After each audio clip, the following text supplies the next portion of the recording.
It doesn't take a rocket scientist to notice that Nebraska's not had great luck with quarterbacks recently. While they've brought plenty of big names to campus, the Huskers have just not gotten great quarterback play, and they really haven't had a true superstar since Taylor Martinez in my opinion. Yes, Adrian Martinez was alright, Tommy Armstrong was decent, and you had a little bit of good with Casey Thompson, but other than that, Nebraska has wasted a lot of big time talent that's come to campus. Guys that come to mind include Chuba Purdy, Logan Smothers, Tristan Gebbia, Luke McCaffrey, and now hopefully not Dylan Raiola. He was the number one player in the 2024 recruiting class and also the number one quarterback, and he is supposedly going to be the day one starter for Nebraska. They also signed 4-star Daniel Kaelin after he flipped from Mizzou, and for 2025, they have found their guy in TJ Lateef. Latif had offers from nearly every school in the country, but he has now chosen to go to Nebraska, and he will be in their 2025 class. Today, I want to give you a quick look into who Latif is, what the Huskers are getting in him, and what this actually means. But before we get started, if you're a big fan of college football, be sure to subscribe to the channel, leave a like if you support today's video, and let me know what player, team, topic, or situation I can cover next. Now let's get started and talk about TJ Latif. So who exactly is he? Well, he's currently a junior at Orange Lutheran High School, which is located in the city of Orange, California. He's a part of the class of 2025, and pretty much consensusly, he is a 4-star recruit. 24/7 lists him as the number 17 quarterback, and the composite has him at number 18. He's considered a top 20 quarterback in the class of 2025, and many scouts are super excited to see what he can do on campus. Based on his offer sheet according to 24/7 Sports, he has offers from schools such as Colorado, Michigan State, Miami, Ole Miss, Penn State, Texas A&M, and Indiana. Add in the fact that he also has schools like Georgia and Florida State giving him an offer, and Latif is truly a national prospect who schools from all over the country want to get their hands on. A couple of weeks ago, he announced his commitment to the Huskers, and this is a huge get for head coach Matt Rhule. So far, he's landed 3 4-star recruits in Daniel Kaelin, Latif, and Dylan Raiola, and this is exactly what the Huskers need. They also need to develop him. Latif said he committed to Nebraska for a couple of reasons, and the main one being their co-offensive coordinator, Marcus Satterfield.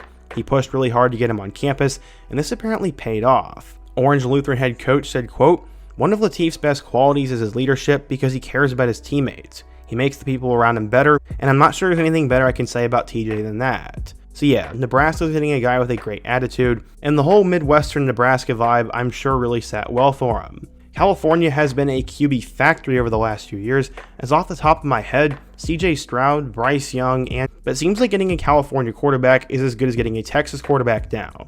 Over the last 2 years, Latif has thrown for 3,400 yards with 31 touchdowns, and that obviously picked him up those big-time offers. Obviously, he's a huge deal, and while some of those schools already have their guy, why would he go to Nebraska when Raiola is already there?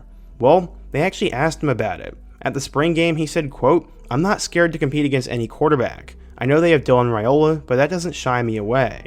Latif visited Lincoln the weekend of the April 27th for the red and white game, and in that red and white game, Raiola threw for 238 yards to headline the event.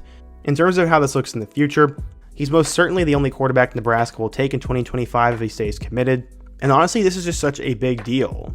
Last year, they obviously signed 2 Elite 11 finalists in Raiola and Kaelin, and it does seem like Nebraska is getting a lot more talent on the roster, at least star-wise.